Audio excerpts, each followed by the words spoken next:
आणखी एक मोठी बातमी आहे। छत्रपती शिवाजी महाराजांच्या स्मारकासोबतच श्रीरामपूर जिल्हा घोषित करावा याकरता मागील 43 दिवसांपासून श्रीरामपूर जिल्हा कृती समिती आणि शिवप्रहार प्रतिष्ठानच्या वतीने साखळी उपोषण सुरू आहे। मात्र शासन आणि प्रशासनाने कुठलीही ठोस पावलं उचलली नसल्यामुळे श्रीरामपूर बंदची हाक देण्यात आली आहे। या बंदला व्यापारी संघटनेने पाठिंबा दिला असून आज कडकडीत बंद ठेवून सरकारचं लक्ष वेधण्याचा प्रयत्न केला जातोय।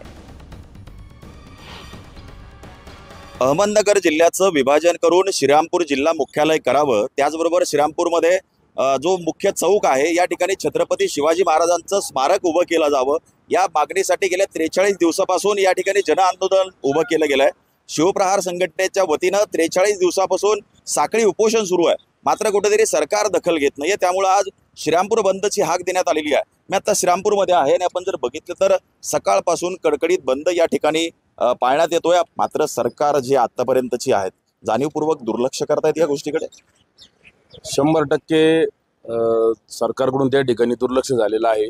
गेल्या 40 वर्षापासून छत्रपती शिवाजी महाराजांच्या पुतळ्यासह श्रीरामपूर जिल्हा करावा अशी सर्वसामान्य श्रीरामपूरकरांसह सगळ्याच पक्षाच्या लोकांची मागणी, परंतु दुर्दैवाने अजूनपर्यंत सरकारने निर्णय घेतलेला नाही। गेल्या 43 दिवसापासून आम्ही शिवप्रहार प्रतिष्ठान आणि श्रीरामपूर जिल्हा कृती समितीच्या माध्यमातून या ठिकाणी शिवस्मारकासह श्रीरामपूर जिल्ह्याच्या मागणीसाठी शहरामध्ये साखळी उपोषण आंदोलन करीत आहोत। तरी मुख्यमंत्री साहेबांनी हा प्रश्न मार्गी लावा, दोन्ही प्रश्न मार्गी लावे याकरता हा बंद आम्ही त्या ठिकाणी त्यांचं लक्ष वेधण्यासाठी आयोजित केलेला आहे।